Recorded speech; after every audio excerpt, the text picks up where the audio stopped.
It is common knowledge that FM radio is affected less than AM by the many electrical disturbances that cause interference to radio communication. The technician, however, wants more than common knowledge. He must know why and how. But before studying FM, the fundamentals of AM should be reviewed. You will see why the problem of interference exists in high-frequency AM, and then learn how FM has reduced it. Let us review in detail the separate actions which take place in an AM transmitter.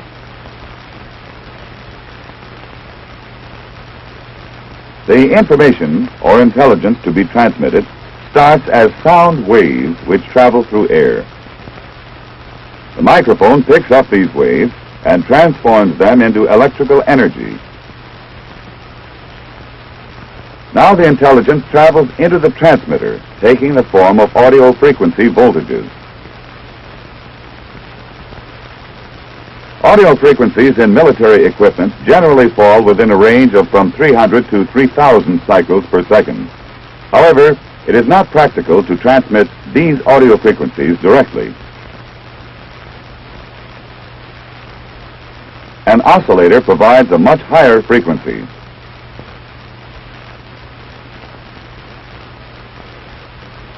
This radio frequency wave is called a carrier. By means of a modulator and one or more RF amplifiers, the amplitude variations of the audio signal and the radio frequency carrier are combined. Now the intelligence takes the form of amplitude variations in the carrier.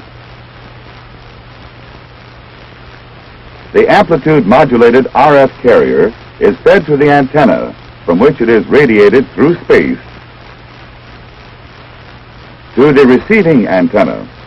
Once the signal has left the antenna, however, it can be affected by many disturbances.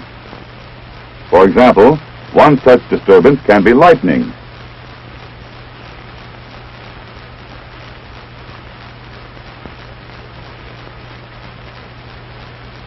Let's freeze the signal at the receiver antenna and see what the interference has done to it. Our primary concern is with the amplitude variations, for they carry the intelligence. To a point, the variations are just as we transmitted them, and the AM system was working fine. But the lightning has added new variations. These are superimposed upon the variations carrying intelligence.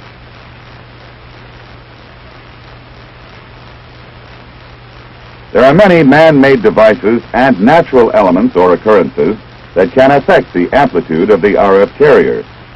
Each one adds more hash, more static, more interference.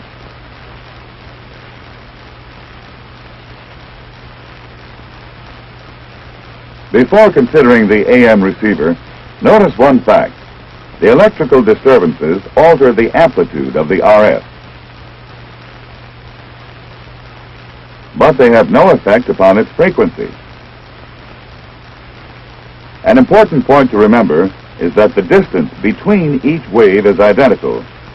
The receiving antenna will pick up both the composite RF waves from the transmitting antenna and the random noises generated by the lightning. These two will combine and distort the amplitude of our desired signal, but the frequency we transmit is unaltered, unaffected by disturbances. Now, a partial review of what happens in the AM receiver. The amplitude modulated RF carrier is picked up by the receiver's antenna. The receiver extracts the intelligence carried by the RF, transforms it back to an audio signal, amplifies it, and feeds it to the speaker. It emerges from the speaker as sound waves, which can be heard and understood by the human ear, unless the intelligence is smothered by interference. To see how interference gets through to the speaker, one of the receiver components, the detector or demodulator, must be examined. The detector receives the RF and transforms its amplitude variations into corresponding audio voltage variations. The detector does its job well, but blindly. It cannot think or interpret.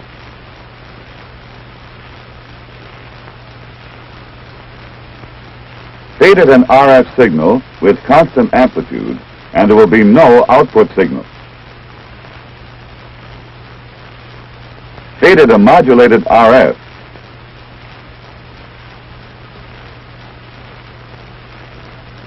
and it will provide an audio signal which mirrors the amplitude variations of that RF. Feed it an RF signal that has been hashed up by interference, and the audio signal will contain an accurate reproduction of that same interference. The audio signal mirrors the interfered RF signal fed into the detector. There you have a major disadvantage of AM radio. It is unable to separate the intelligence from the hash and static that appear when conditions are unfavorable. The FM radio is not a miracle. It was, in fact, a logical development, a natural step forward in electronic evolution. Now, some of the facts about the evenly spaced, unmodulated RF carrier observed in our review of AM can be utilized. Interference does not affect the frequency of the RF carrier wave. Therefore, when intelligence causes the frequency of the carrier to change, the problem of hash and static is automatically eliminated. In frequency modulation, the frequency of the carrier is modulated, as evidenced by the uneven spacing of the waves, rather than the amplitude. An unmodulated carrier would be the same for FM as it is for AM. It has constant frequency and constant amplitude in its unmodulated condition. The carrier frequency, which is determined by the oscillator, is called the rest frequency. So long as there is no audio signal, the carrier is unaffected. But see what happens when an audio signal is applied, starting with the negative half cycle. For this illustration, the negative half cycle causes the carrier to drop below its rest frequency, as evidenced by the wider spaced waves. When the positive half cycle of the audio signal is added, it causes the carrier to rise above its rest frequency, as evidenced by the narrow space waves.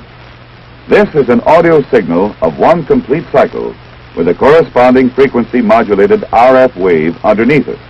A variation of the amplitude in the audio signal is accurately reflected by a frequency variation or modulation in the RF carrier. The negative half cycle of the audio made the carrier drop below rest frequency, and the positive half cycle of the audio made the carrier rise above rest frequency. The carrier's ability to reflect the amplitude of the audio signal can be easily visualized.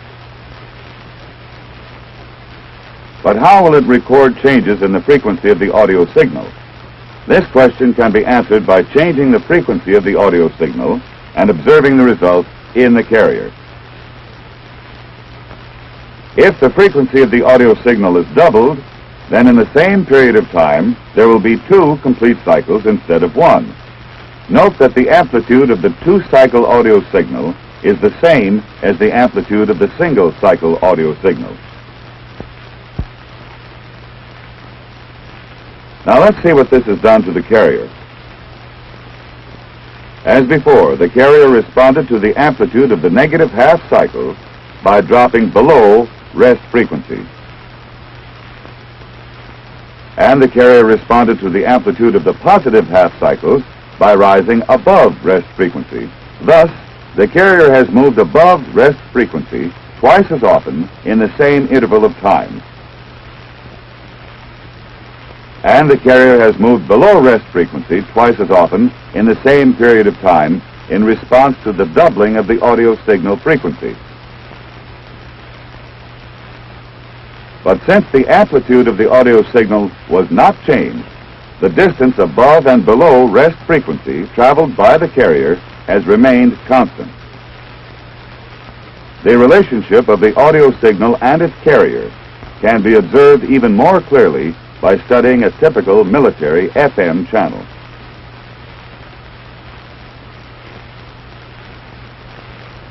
Just where in the radio spectrum are FM channels assigned? The nature of FM normally requires a greater band width than with AM. Therefore, FM communication channels are normally assigned above the medium frequency band.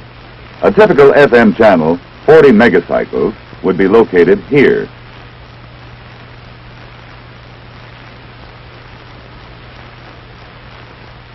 This is the rest frequency of the channel. When the carrier is frequency modulated, it will move above and below its rest frequency.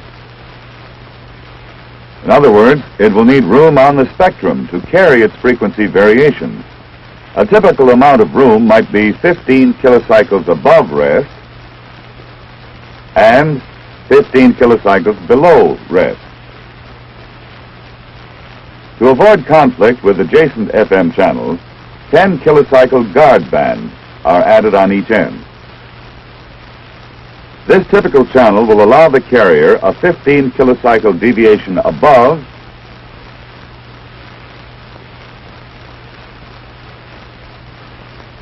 and below its rest frequency.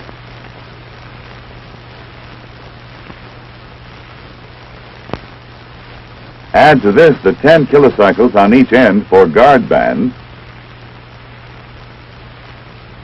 and the total band width is 50 kilocycles. The 50 kilocycles band width is not a standard. All FM transmitters do not have the same deviation. It will vary in accordance with the equipment's design and mission, but the principles under study apply to any and all FM transmitters. Ordinarily, an audio frequency wave is visualized horizontally like this.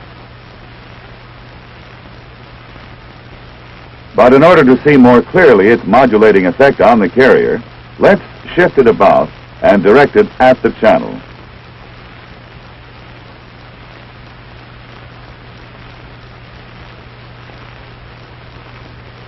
Notice that the amount of deviation above and below rest frequency is determined by the amplitude of the modulating signal.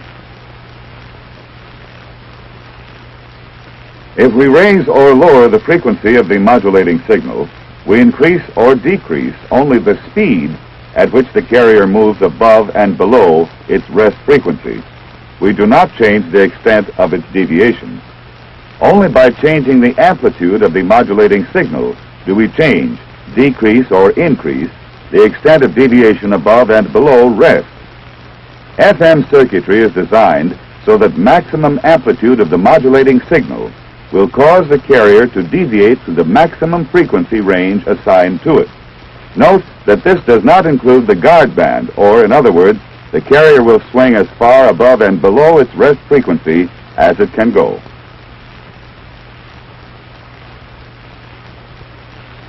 And this brings up another point, percentage of modulation. In FM, 100% modulation is achieved when the carrier reaches full deviation.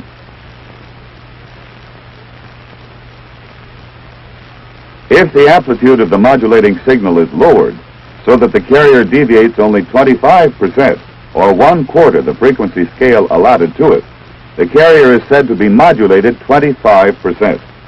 Percentage of modulations in FM, therefore, refers to the amount of carrier deviation in relation to the total frequency range, or range of deviation allotted to the particular FM channel. Here you see visualized a voice comprised of different frequencies and amplitudes. In actuality, of course, the actions we are looking at occur in time intervals as small as many millionths of a second. We have slowed them down considerably, and we are not viewing them in their exact ratios, but the principles you see demonstrated here are correct.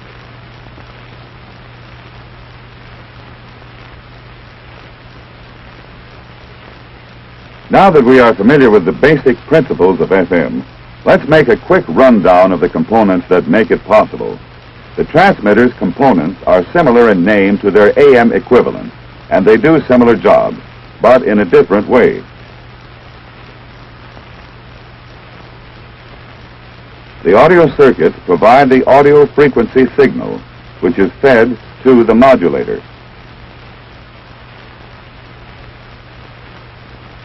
The action of the modulator is such that the output of the oscillator is a frequency-modulated RF wave.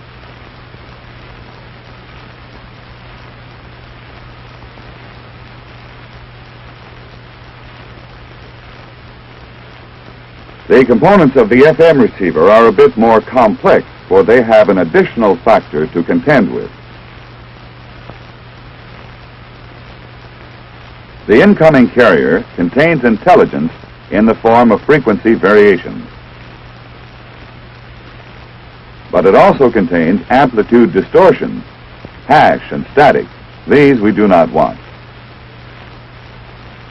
Since these distortions are located along the amplitude peaks of the carrier, we can eliminate them by eliminating the peaks. This is accomplished by a circuit that clips the peaks by limiting the amount of current flow induced by the positive and negative alternations of the carrier. This stage is called a limiter.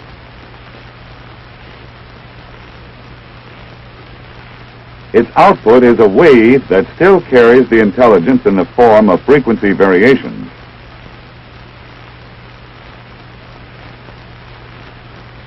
But it no longer includes the extremes of amplitude that carried any interference picked up during transmission. The next step is to extract the intelligence, to change the frequency variations back into audio frequency voltage variations, which we can then amplify and feed to a speaker.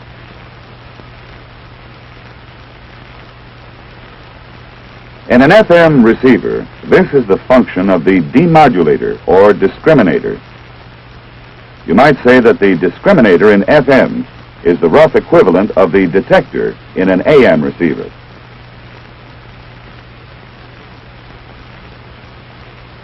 Feed the frequency-modulated carrier into the discriminator, and its output will be an audio frequency voltage.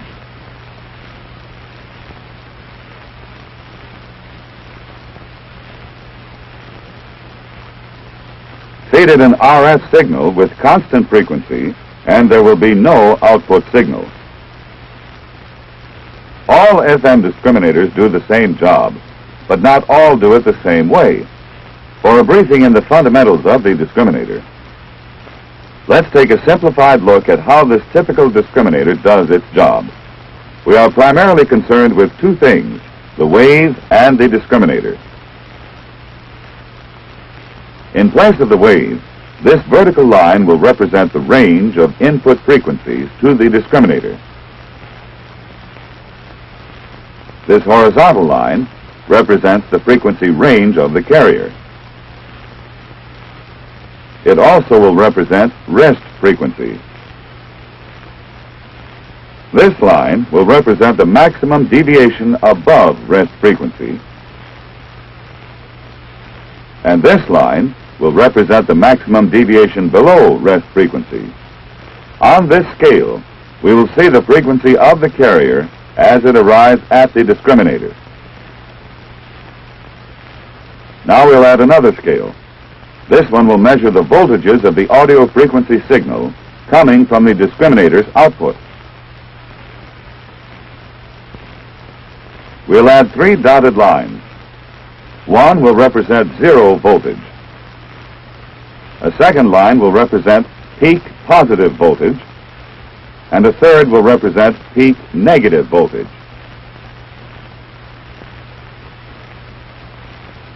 When the carrier is at rest frequency, the audio output voltage of the discriminator will be 0. Thus, an unmodulated carrier results in no audio signal. For this illustration, when the carrier deviates above rest frequency, the circuitry of the discriminator generates a positive voltage. When the carrier drops back down to rest frequency, the positive voltage gradually diminishes. When the carrier deviates below rest frequency, the discriminator responds with a negative voltage at its output. When the carrier moves back up to rest frequency, the negative voltage diminishes to 0. Now watch the continuous action.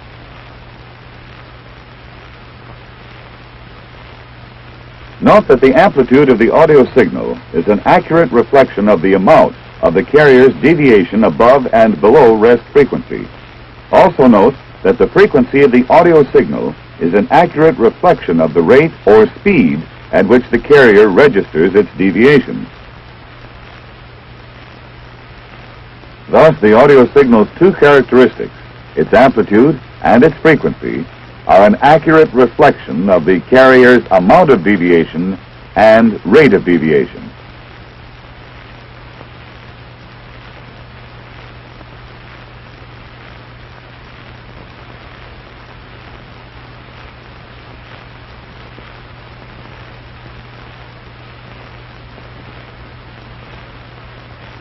In this way, we have transformed an RF carrier's frequency variations back into an audio frequency signal.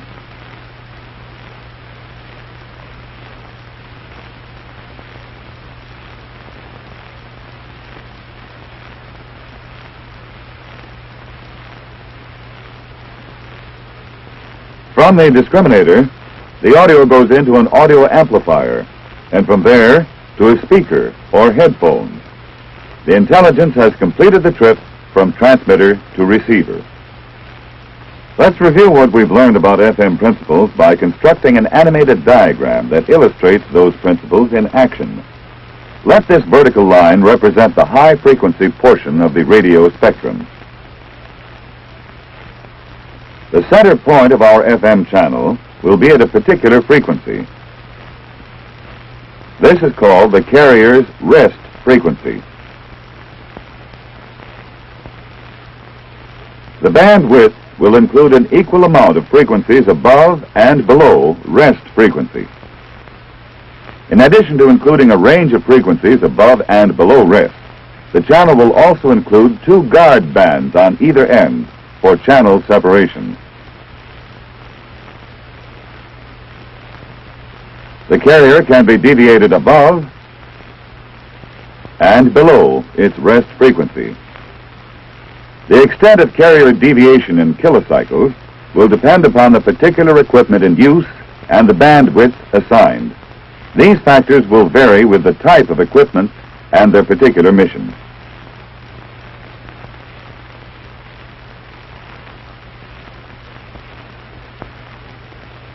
Percentage of modulation is rated on a simple basis.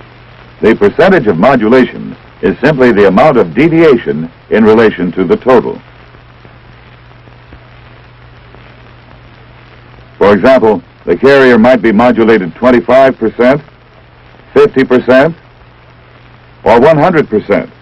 100% modulation occurs when the carrier deviates to the maximum frequencies above and below rest. The transmitter audio signal shown here modulates the carrier frequency. The audio signal crosses the frequency to go above and below rest. This same FM signal arrives at the receiver, has its peaks clipped by the limiter, and its frequency variations changed to an audio frequency signal, as shown by the receiver audio signal. Note that the receiver audio is an exact replica of the transmitter audio signal, free of interference. The FM principle of radio communication demonstrated here is a practical, useful technique. It has made FM radio equipment an important part of the Army's overall communication picture.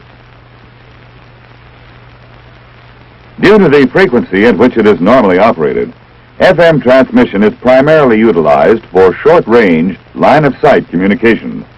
This is just one reason that FM should not be thought of as a miraculous device that will obsolete all other types of communications equipment. FM and AM will both be around for some time to come, for each still has important work to do.